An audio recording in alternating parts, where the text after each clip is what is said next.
বানাবো।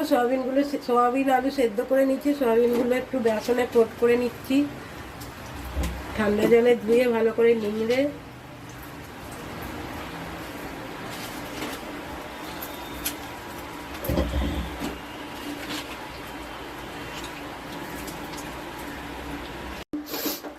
সামান্য নুন, সামান্য হলুদ আর বেসন দিয়ে একটু কোট করে নিচ্ছি। চিলি পাউডার দিয়ে দিয়েছি,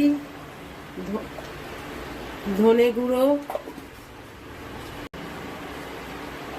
জিরে গুঁড়ো,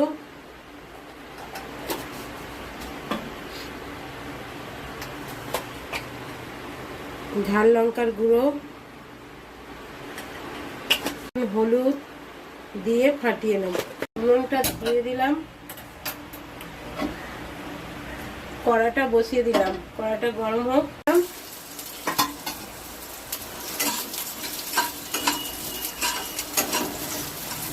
তুলে নেব।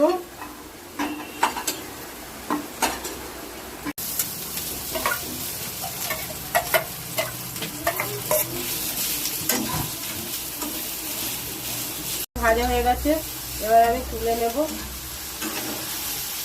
এটা দিয়ে দিয়েছি, শুকনো লঙ্কা জিরে ফোড়ন দিয়ে দিলাম, আদা দিয়ে দিলাম, আলুগুলো দিয়ে দিলাম,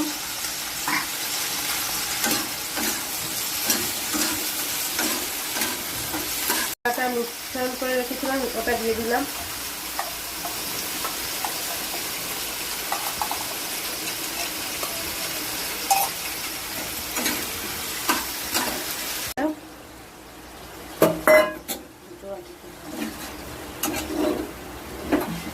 ভালো করে কষিয়ে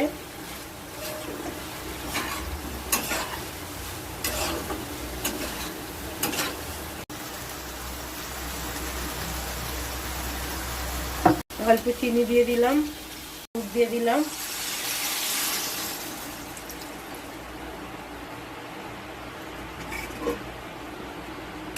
ভালো করে মিশিয়ে নেব।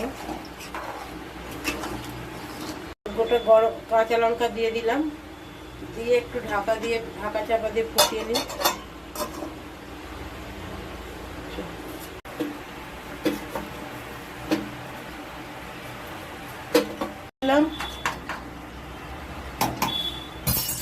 এটা রংটা খুব ভালো। গরম মশলা দিয়ে দিলাম।